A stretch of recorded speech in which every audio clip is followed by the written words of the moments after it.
सोचिए, अगर हम रोज सिर्फ 1% बेहतर हों तो साल के अंत में क्या होगा? लोग शायद कहेंगे 2 या 3 गुना। हाँ, पर गणित कहता है पूरे 37 गुना। 37 गुना? सच में? ये तो फाइनेंस के कंपाउंडिंग इंटरेस्ट की तरह काम करता है। बिल्कुल, मैं भी यही सोच रही थी।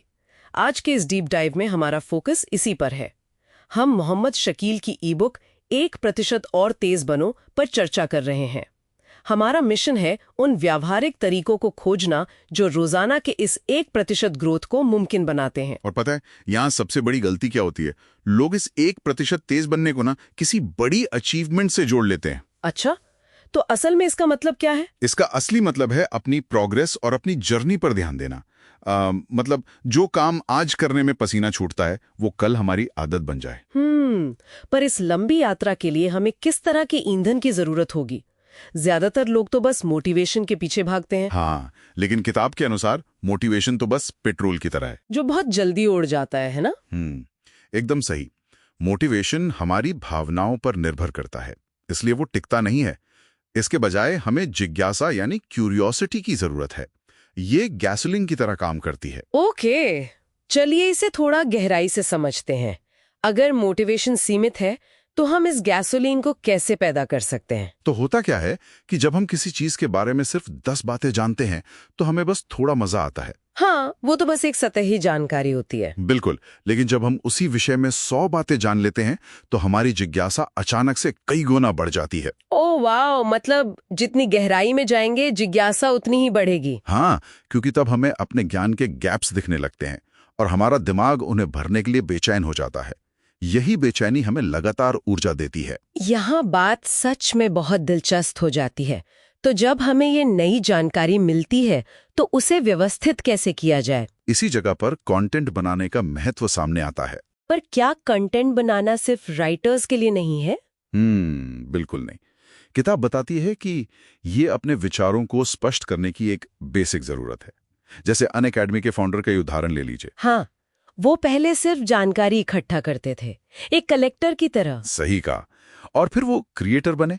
असल में लेखक इसे फेसबुक एड्स के ए-बी टेस्टिंग से जोड़ते हैं। ए-बी टेस्टिंग मतलब असल जिंदगी में भी हम खुद को टेस्ट कर सकते हैं। हाँ, जैसे एक विज्ञापन को टेस्ट किया जाता है वैसे ही जिंदगी को भी। एक फास्ट मूवर वो है जो बहुत ज्यादा सोचता नहीं है। तो डायरी लिखना या कंटेंट बनाना असल में हमारे दिमाग के बिखरे हुए डेटा को डिकोड करना है। एग्जैक्टली, सटीक बात कही आपने।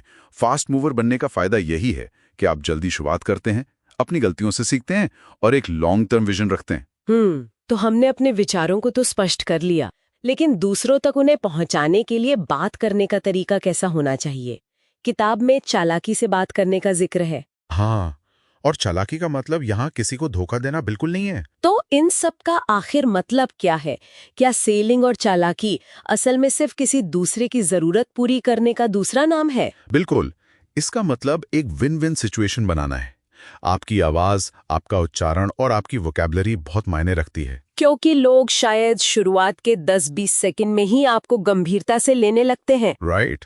हाँ, और अगर आप दूसरों की जरूरतें, उनके डर और यहाँ तक कि उनके नाम याद रखते हैं तो आप एक मेमोरेबल पर्सन बन जाते हैं। ओह, तो आप उन्हें वो देते हैं जो उन्हें चाहिए और बदले में आपका काम भी हो जाता है। वो भी पूरी ईमानदारी के साथ। तो अगर मैं इसे समराइज करूं तो 1% तेज बनने का निचोड़ है लगातार सीखना और जिज्ञासा बनाए रखना, और साथ ही ज्यादा सोचे बिना जल्दी शुरुआत करके अपनी जिंदगी को टेस्ट करना, एक फास्ट मूवर की तरह। बिल्कुल, और लंबी सोच रखते हुए लोगों के साथ बेहतरीन कम्युनिकेशन करना। लेकिन यहाँ एक बहुत ही गहरा सवाल उठता है। कैसा सवाल? किताब में कहा गया है कि अच्छे रिश्तों और प्रोग्रेस के लिए इंसान की याददाश्त तेज होना और लोगों की जरूरतों को याद रखना जरूरी है। ये तो है। लेकिन आज हम स्मार्टफोन्स पर इतने ज्यादा निर्भर हो गए हैं। ओह, मैं समझ रही हूँ आप क्या कहना चाह रहे हैं। तो क्या तकनीक पर हमारी ये निर्भरता हमें इंसानी संवेदनाओं और गहरे रिश्तों को याद रखने से रोक रही है? ये सच में एक बहुत बड़ा सवाल है। क्या जिस तकनीक का इस्तेमाल हम अपनी सुविधा के लिए कर रहे हैं वही हमारे इस 1% विकास की राह में सबसे बड़ी बाधा बन रही है? यही तो सोचने वाली बात है। बिल्कुल, और हम इस सवाल को यहीं छोड़ते हैं ताकि सब इस पर खुद विचार कर सकें। इसी के साथ आज का ये डीप डाइव यहीं समाप्त होता है।